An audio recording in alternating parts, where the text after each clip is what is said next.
এখন বলছেন যে আপনারা যেভাবে চান সেভাবে হবে, কম চাইলে কম হবে, বেশি চাইলে বেশি হবে।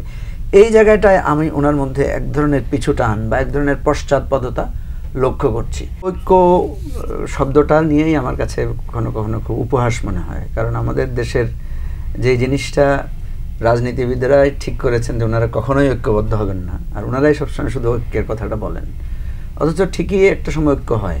যেমন ধরেন এবারে জুলাই আগস্টে কিন্তু আমরা একটা পর্যায়ে ঐক্যবদ্ধ হয়েছি, এবং এই ঐক্যবদ্ধ হওয়ার জন্য কিন্তু কোনো প্ল্যান প্রোগ্রাম, কোনো কনসেনসাস কমিশন গঠন করতে হয় নাই। শেখ হাসিনাই আমাদেরকে ঐক্যবদ্ধ করে দিয়েছে, তার দুঃশাসন আমাদেরকে এক জায়গায় করে দিয়েছে।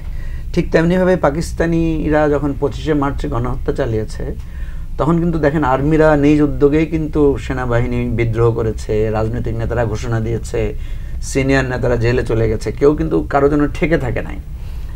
সুতরাং আমাদের আজকের যে অনৈক্যটা, এটা একটা পর্যায়ে আমি যেটা মনে করছি যে সবাই তাদের ভুলটা বুঝতে পারবে, কারণ আমরা তো একটা সম্ভাবনার জন্য আশাবাদিতার দিকে থাকবো।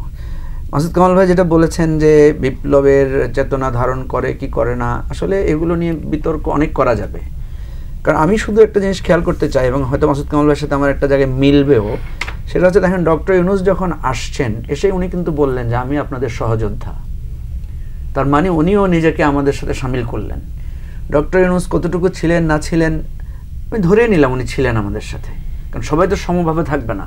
মাসুদ কামাল ভাই তো রাতের 3টা বাজে মিছিল করে বের হবে না, রাতের 3টা বাজে মিছিল করে বের হবে ওই ঢাকা বিশ্ববিদ্যালয়ের ছাত্রীরা, আর রুমিন ফারহানা হয়তো গিয়ে সেখানে একটা পতাকা নিয়ে দাঁড়াবে, এটাও একটা অনেক বড় কন্ট্রিবিউশন তার লেভেল থেকে। সুতরাং প্রফেসর ইউনূসের আমরা অনেক কথা শুনি যে উনি বিভিন্নভাবে, তাহলে শেখ হাসিনা প্রফেসর ইউনূসের প্রতি এত হোস্টাইল ছিলেন কেন? নিশ্চয়ই কোনো কোনো একটা কারণ ছিল সেখানে অন্তরালে। এনিওয়ে আমিও বিতর্কে যেতে চাই না। আমি দেখছি যে প্রফেসর ইউনূস যেহেতু বলেছেন আমি সহযোদ্ধা আপনাদের, এবং একটা কথা বলেছিলেন যে আমার কথা শুনতে হবে, কিন্তু এখন দেখেন উনি বলছে আমি আপনাদের সহযোগী, এবং এখন বলছেন যে আপনারা যেভাবে চান সেভাবে হবে, কম চাইলে কম হবে, বেশি চাইলে বেশি হবে।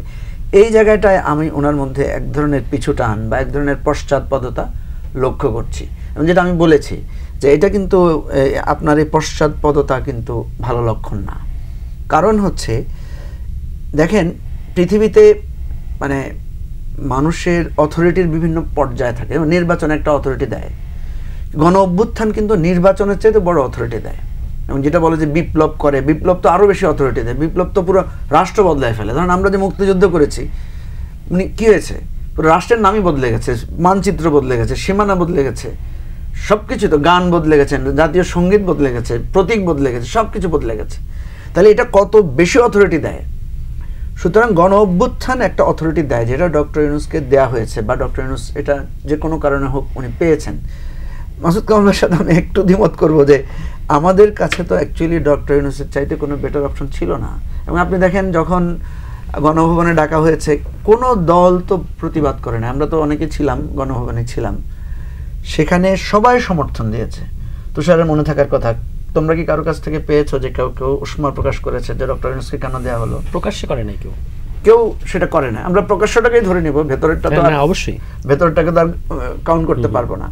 তাহলে ডক্টর ইউনূসকে সবাই মেনে নিয়েছে, এবং উনি শুধু উনি যে বলেছেন আমার কথা শুনতে হবে, আমরা কিন্তু শুনেছি ওনার কথা। উনি কিন্তু যেভাবে ওনার খুব কাছের লোকদেরকে নিয়ে উনি মানে এই উপদেষ্টা পরিষদটা গঠন করেছেন, আমার জানা মতে কেউ এই উপদেষ্টা পরিষদটাকে পছন্দ করেননি, কারণ আমরা ওদেরকে চিনি অনেককে, তাদের যোগ্যতা। আমরা আলোচনা থাকবো, আবার আসবো। তারপরে ওনাকে তো সমর্থন দেওয়া হয়েছে।